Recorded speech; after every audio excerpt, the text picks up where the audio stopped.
The vast emptiness of space stretched infinitely around Captain Ethan Ward's ship, the Horizon, as it floated aimlessly in the void. The stars flickered dimly outside the cockpit window, distant and cold. Ethan sat in silence, his hands gripping the controls, his mind racing. His mission had been simple: explore uncharted regions of space, gather data, and return home. But now, with the ship's engines dead and the communication systems offline, that mission seemed impossible. The ship had malfunctioned without warning, leaving Ethan stranded in an unknown sector of the galaxy. Panic gnawed at the edges of his thoughts, but he pushed it back. There was no time for fear. His oxygen levels were depleting, and the systems were failing one by one.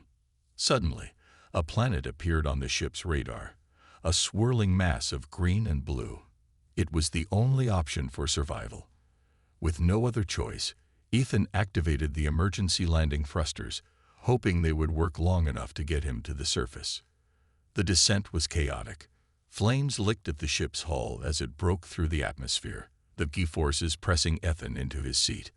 The ship shuddered violently, alarms blaring as it spiraled toward the ground. Ethan gritted his teeth, focusing on one thing: survival. The impact was harsh, the ship skidding across a grassy field before coming to a stop. For a moment, everything was still. Ethan's heart pounded in his chest as he unbuckled himself from the seat and stumbled to the viewport. The landscape outside was unlike anything he had ever seen.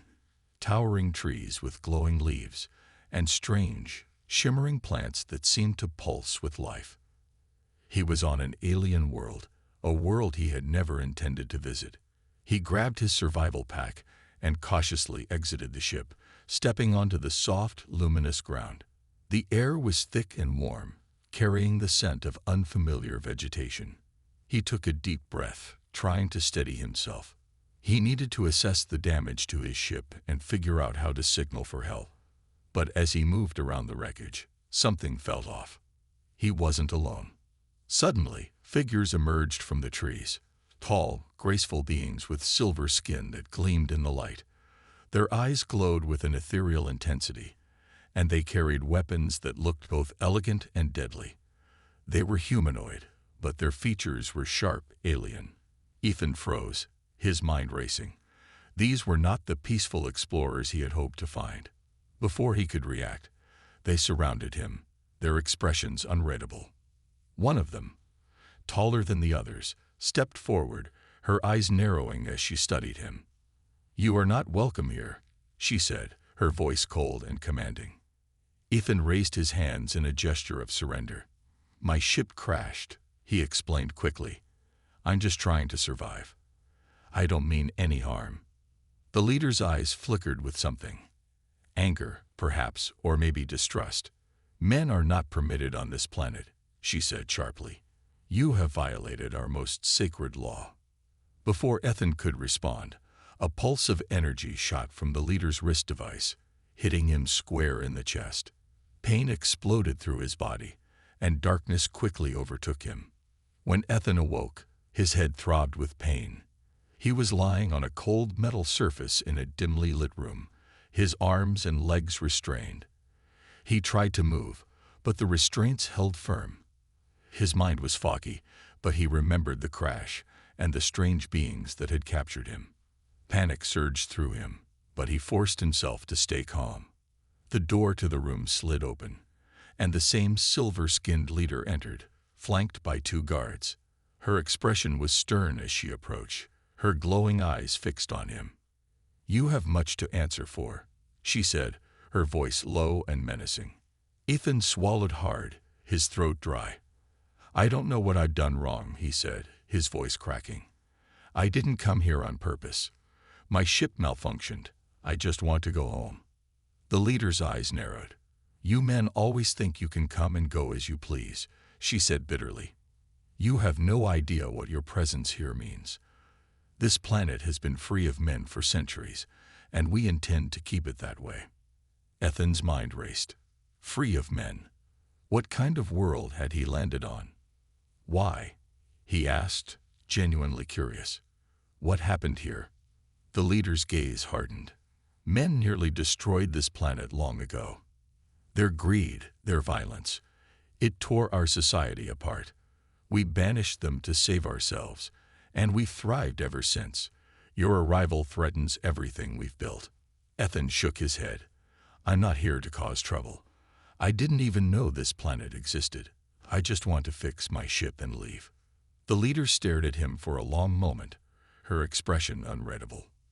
Finally, she sighed. Your words mean nothing here. You are a threat, whether you realize it or not. But the council will decide your fate. With that, she turned and left, leaving Ethan alone in the cold, silent room. Hours passed, or maybe days. It was hard to tell in the windowless room. Ethan's mind was a whirlwind of questions and fears. What would the council decide? Would they let him go, or was he doomed to stay here forever, a prisoner on this alien planet? Finally, the door slid open again, and the guards entered. They released his restraints and motioned for him to follow. Ethan's legs were shaky as he stood, but he forced himself to move. He had to remain calm, had to find a way to survive. The guards led him through a series of narrow corridors, the walls lined with strange symbols and glowing lights. The technology here was unlike anything Ethan had seen before, advanced yet ancient in its design. He couldn't help but marvel at the intricacies of this alien civilization. Eventually, they arrived at a large chamber, where a group of women, clearly the council, sat in a semicircle, their expressions stern. The leader, who had captured him, stood at the center, her arms crossed. Council of Irana, she began, her voice strong and clear. We stand at a crossroads. A man has arrived on our planet, something we swore would never happen again. His presence is a threat to our way of life. We must decide what to do with him. Ethan swallowed hard, his heart pounding in his chest. His fate hung in the balance. The council members murmured among themselves, their faces a mixture of curiosity and caution. Ethan could feel their eyes on him, scrutinizing every detail. He had never felt so vulnerable, standing alone in the middle of this alien courtroom, his future entirely in the hands of these mysterious women. Finally, one of the council members spoke up. She had a sharp, analytical look, her silver eyes cutting through the room like lasers. Why should we believe him? The last time a man set foot on Irana, it nearly led to our destruction. How can we trust that history won't repeat itself? Ethan took a deep breath, knowing this was his only chance to speak. His voice was steady, though his nerves were raw. I understand your fear, he began, choosing his words carefully. I come from a world where men and women work together, where we've built our society on cooperation and progress. I don't know what happened here, but I promise I am not your enemy. I'm just a scientist, an explorer, who crash-landed by accident. I mean no harm to your people or your planet. The leader of the council, the one who had captured him, stepped forward. Her eyes, glowing faintly, locked onto Ethan's. You speak of cooperation, but how can we believe you? Men have always brought violence and chaos to our world. Even if your intentions are good, can you guarantee that your presence won't disrupt the balance we fought so hard to maintain? Ethan felt the weight of her words but pressed on. I can't change the past, and I can't undo the harm that was done here before, but I can prove that I am different. Let me help. If you give me the chance, I'll find a way to leave your planet without causing any more trouble. The chamber fell silent. The council exchanged glances, their decision hanging in the air like a dark cloud.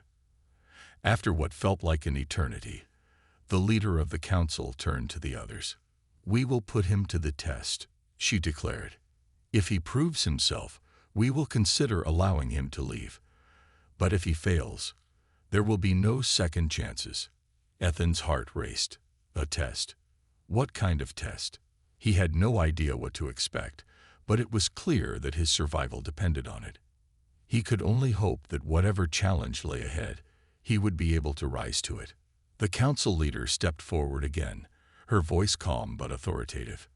Ethan of Earth, you will face the trial of resilience. It is an ancient test, one that all of our people must pass to prove their worth. It will not be easy, and many have failed before you. If you succeed, you will earn your freedom. If you fail, you will never leave this planet." Ethan's stomach twisted into knots. The trial of resilience? What could that possibly mean? He had no time to ask, though, as the guard stepped forward to lead him away. His mind was racing with possibilities, but one thing was certain. He would have to summon every ounce of strength, both physical and mental, if he wanted to survive. As they walked through the halls, the council leader stayed beside him. "This trial isn't just about strength," she said quietly. "It's about understanding who you are, what you're capable of. If you lie, if you deceive, the trial will reveal it. Only those with pure intentions make it through." Ethan nodded, his mind whirling. He had no intention of deceiving anyone, but he still had no idea what to expect.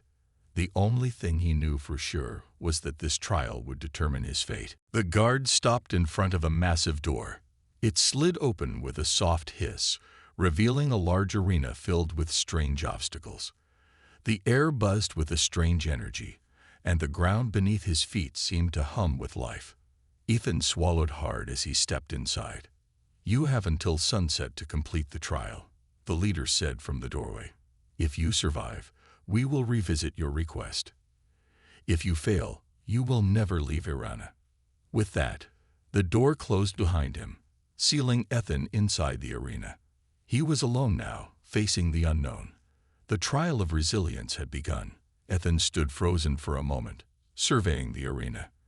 The air was heavy with a strange, otherworldly energy, and the obstacles before him seemed both foreign and alive. Massive pillars jutted from the ground, pulsing with faint light, while deep trenches cut through the floor, filled with a dark, swirling mist. At the far end, he could make out a towering structure, covered in vines and glowing symbols, its purpose unclear, but undoubtedly important. The trial had begun, and time was already against him. Taking a deep breath, he stepped forward cautiously, feeling the weight of every decision. He had no way of knowing what the obstacles would do or how they worked, but hesitation wasn't an option. Survival depended on action. The first challenge came almost immediately. As he approached the glowing pillars, a low hum filled the air, and a wall of energy shot up between two of the closest ones, blocking his path. Ethan stopped in his tracks, unsure of what had triggered it. His eyes darted between the pillars, searching for a pattern. Carefully, he moved closer, extending a hand toward the barrier. But the energy crackled violently, forcing him to pull back. Clearly, it wasn't something he could touch directly. As he paced back and forth, trying to find a way around, he noticed something. The light on the pillars was fluctuating in a rhythmic pattern. It pulsed, dimmed, then brightened again in a cycle. "Okay," Ethan muttered to himself. "There's got to be a timing element." He waited, counting the seconds between each pulse, watching as the barrier flickered in sync with the pillar's light. After several tense moments, he saw it, just a brief window, but enough for him to slip through if he timed it right. Ethan tensed, heart pounding, and when the light dimmed, he dashed forward. For a split second, he felt the heat of the energy barrier grazing his skin, but he made it through unscathed. His breath came in short gasps as he paused on the other side, adrenaline surging through him. One obstacle down, but the trial was far from over. The next challenge loomed ahead: the trenches. The dark mist that swirled within them looked almost alive, tendrils of it creeping upward as if trying to reach for him. It wasn't deep, but something about it made Ethan's skin crawl. He couldn't jump over the trenches. They were too wide, and there didn't seem to be any way around them. A narrow path of stones stretched across one of the trenches, and though they seemed stable, they were uneven, with some half submerged in the mist. It was a precarious route, but it was the only option. Ethan steeled himself, testing the first stone with his foot. It wobbled slightly but held his weight. Step by step, he made his way across, careful not to disturb the mist too much. Halfway across, the air grew colder, and the mist stirred more violently, as if reacting to his presence. Suddenly, the stone beneath him shifted, and Ethan slipped, his foot plunging into the mist. Pain shot through his leg like fire, and he pulled back with a sharp gasp. His skin felt icy, like the life was being drained from him. Without a second thought, he leaped to the next stone, ignoring the sharp pain in his leg. He could feel the mist swirling behind him, hungry, as if it had tasted his energy and wanted more. But he was almost there. With one final leap, he cleared the trench, landing hard on solid ground. He winced, looking down at his leg. It was pale and numb, but still functional. He couldn't afford to dwell on the injury now. Ahead of him loomed the final challenge. The towering structure covered in glowing symbols. It pulsed with a rhythmic energy, similar to the pillars he had faced earlier. Vines twisted and coiled around it, glowing faintly, and at its center was what appeared to be a large stone door. Ethan approached cautiously, examining the symbols. They were unlike anything he had ever seen, alien, yet strangely familiar, like a puzzle waiting to be solved. He reached out, brushing his fingers against the surface of the stone. The symbols reacted immediately, glowing brighter at his touch. But nothing happened. He stepped back, studying the structure. There had to be a way to open it, some pattern he wasn't seeing. As he circled the base of the tower, his eyes landed on the vines. They weren't just decoration. They were intertwined with the symbols, connected somehow. With a surge of realization, Ethan began pulling at the vines, tracing their paths around the symbols. Each vine he moved caused a corresponding symbol to shift and glow in a new pattern. It was a code, one that needed to be untangled. Carefully, methodically, he worked through the vines, rearranging them until the symbols on the stone door aligned in a perfect sequence. A low rumble echoed through the arena as the door slowly creaked open. Beyond the door was a chamber bathed in soft light. Ethan stepped inside, his breath catching in his throat. In the center of the room stood a pedestal, and on it, a small glowing orb. It pulsed with a soft, rhythmic energy, matching the heartbeat of the arena. He reached out hesitantly, his fingers brushing the orb's surface. It was warm to the touch, humming with life. As he lifted it, the room around him seemed to shift, the walls dissolving into light. Ethan could feel the energy of the orb coursing through him, invigorating his body, healing his wounds. And then, in an instant, he was back in the council chamber. The council leader stood before him, her expression unreadable. "You have completed the trial of resilience," she said, her voice steady. "But the true test was not the obstacles you faced. It was your character, your perseverance, and your willingness to face the unknown with courage." Ethan stood tall, the glowing orb still in his hands. He had passed the trial, but the weight of their judgment still lingered. The council leader's eyes softened slightly. "You may leave Irana, Ethan of Earth. You have earned your freedom. But know this, your journey here has changed you, as it has changed us. We are no longer the same as we were before your arrival." With a nod, Ethan knew he had survived, but the impact of this world and its people would stay with him forever. The air in the council chamber grew still, as if the entire room was holding its breath, waiting for Ethan to respond. He stood, orb in hand, his mind reeling. The trial was over, but he felt far from victorious. He had earned his freedom, yet something in the council leader's words hinted at a deeper consequence. "You are free to leave," she repeated, her voice softer now.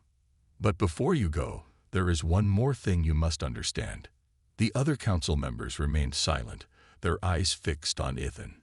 The leader stepped closer, her gaze intense but not unkind. "The orb you carry contains the essence of our world. It is not just a key to your freedom. It holds knowledge, power, and the memories of Irana's past. By completing the trial, you have become its bearer, and as such, you are now connected to us in a way that cannot be undone."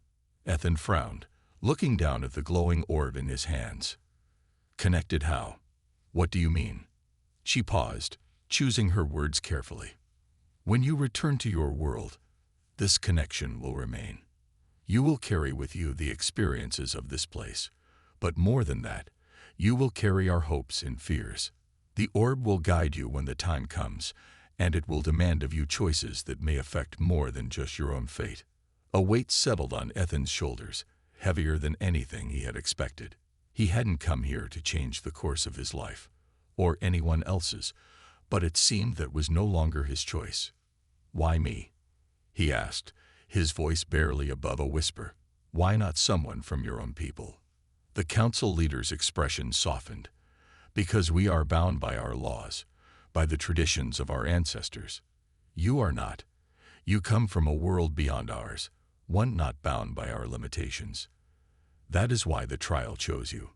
Ethan didn't know how to respond. He had never asked for any of this. He had just wanted to survive. Now, it seemed, he was carrying the future of an entire civilization with him. The leader stepped back, her gaze steady. "When you are ready, the orb will show you the way home." A silence fell over the chamber once again, but this time it felt different. The tension had shifted, replaced by a sense of finality. Ethan knew this was the end of his journey here, but it was only the beginning of something far greater. He turned to leave, the glowing orb still pulsing softly in his hands. The guards who had brought him here now stood waiting by the door, but they no longer appeared threatening. Instead, they seemed almost respectful, as if recognizing him not as a prisoner, but as someone who had passed a sacred test. The corridors he walked through felt familiar now, though the alien technology and symbols still surrounded him. This time, though, he wasn't just an outsider stumbling through an unknown world. He was someone who had been tested and had emerged stronger. At last, they reached the exit of the chamber. Beyond it lay a vast, open landscape, the sky above filled with swirling clouds and distant stars. It was beautiful and serene, and for a moment, Ethan felt a pang of regret at the thought of leaving it behind. But he knew he had to go. The orb in his hands pulsed more brightly, as if in response to his thoughts. The energy within it seemed to expand, filling the air around him with a soft glow. Ethan looked up, and in the distance, he saw a shimmer, a doorway of light, beckoning him. He took a deep breath and stepped toward it. As he approached, the doorway grew brighter, the light enveloping him completely. There was no sound, no sensation of movement, just a gentle warmth as he passed through the portal. The world of Irana faded away, and for a brief moment, Ethan felt suspended in a sea of stars, as if he were floating between worlds. Then suddenly, the ground shifted beneath his feet, and the warmth of the sun kissed his skin. He opened his eyes. He was standing in the middle of a field, the familiar landscape of Earth stretching out before him. The sky above was blue, and the wind rustled through the grass. He was home, but everything felt different. The orb was gone, its presence now a quiet hum within him, a constant reminder of the connection he had forged.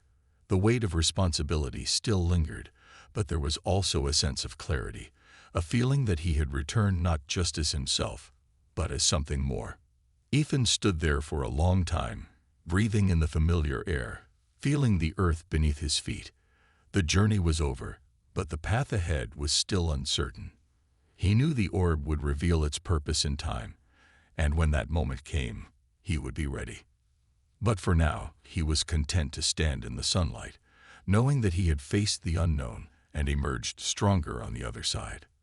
And somewhere, far away, the world of Irana watched, waiting for the day when their fates would intertwine once again. Ethan didn't return to his old life immediately. Even though Earth was the same, the cities, the people, the routines, it felt different to him. The weight of what he had experienced on Irana hung in the back of his mind, like a puzzle waiting to be solved. He moved through his days with quiet purpose, noticing things he hadn't before. The way the wind stirred the trees, the way the stars shone at night. It was as if his senses had been sharpened, and the world now had a depth that had been invisible to him before. The orb was gone, but its presence lingered within him. Sometimes at night, When the world was quiet, he could feel it pulse, a faint rhythm, like a heartbeat that wasn't his own. It didn't speak, didn't show him visions, but its quiet insistence reminded him that something was coming. Something was building. Weeks passed, then months. Ethan's life began to fall into a routine again, though he could never fully shake the feeling that he was waiting for something. He went back to work, reconnected with old friends, but there was a distance between them now that hadn't been there before. He had changed. He had seen things they wouldn't believe, faced trials they couldn't understand. One night, while lying awake, staring at the ceiling, he felt it. The pulse, stronger this time, pulling at him. He sat up in bed, his heart racing. It was time.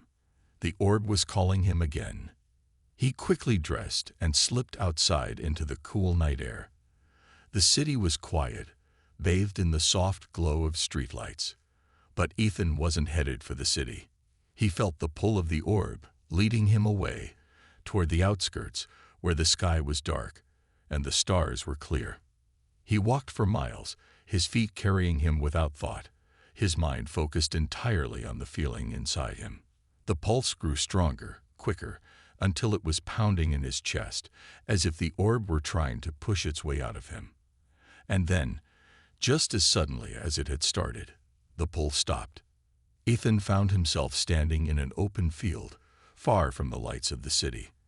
The air was still, the night sky above him glittering with stars. He looked around confused. There was nothing here. No glowing doorway, no alien symbols, no sign of Irana. Just him and the quiet of the night. And then, from the sky, a light descended. It was faint at first, a shimmer in the darkness. But it grew quickly, a beam of soft blue light that seemed to cut through the stars themselves. Ethan stood frozen as the light touched down in the field before him, forming a perfect circle on the ground. The air around him hummed with energy. From the center of the light, a figure appeared. She was tall, with skin like polished stone and eyes that gleamed with a light of their own. Her features were delicate, yet powerful, and Ethan recognized her instantly. The leader of the Council of Irana. "You have come," she said, her voice resonating in the stillness. "The time has come for you to fulfill the promise you made." Ethan stared at her, his heart racing. "What do you mean? What promise?" She stepped closer, her expression calm but intense. "When you took the orb, you became one of us. You carry within you the essence of our world. And now, Earth and Irana are tied together. What happens to one will affect the other." Ethan's mind raced, trying to make sense of her words. "But I don't understand. What do you want me to do?" She smiled, a faint, sad smile. "There is a storm coming, Ethan. A force greater than anything either of our worlds has ever faced. It is beyond our power to stop it, but with the connection you now share, you are the key. You must find the others like you, those who have been touched by other worlds, other realms. Together, you can stop the coming darkness." Ethan's breath caught in his throat. "Others? There are others like me." "Yes," she said, her voice filled with certainty. "Scattered across your world, each carrying a piece of the puzzle. You must find them. Bring them together. Only then will you have the strength to face what's coming." Ethan felt a chill run through him. This was bigger than anything he could have imagined. It wasn't just about Irana or Earth. It was about something far greater, a threat to both their worlds and perhaps beyond. "But how?" he asked. "How do I find them?" The leader reached out, placing her hand gently on his chest. The pulse of the orb flared to life again, strong and steady. "The orb will guide you," she said. "It will show you the way. Trust in it and trust in yourself. You have already passed the first trial. Now, you must lead." Before Ethan could respond, the light around her began to fade. The leader's form shimmered, becoming transparent, her presence slipping away like a dream. "Wait," Ethan called, but she was already gone, leaving him alone in the field, the stars above burning brightly. The pulse in his chest slowed, but it didn't fade completely. It was there, constant, a reminder of the task ahead. Ethan stood there for a long time, staring at the sky, the weight of his new mission settling on his shoulders. He didn't know where to start, didn't know how to find the others. But he knew one thing for certain. The storm was coming, and he was the only one who could stop it. With a deep breath, Ethan turned and started walking, the pulse of the orb guiding his steps. The journey had only just begun.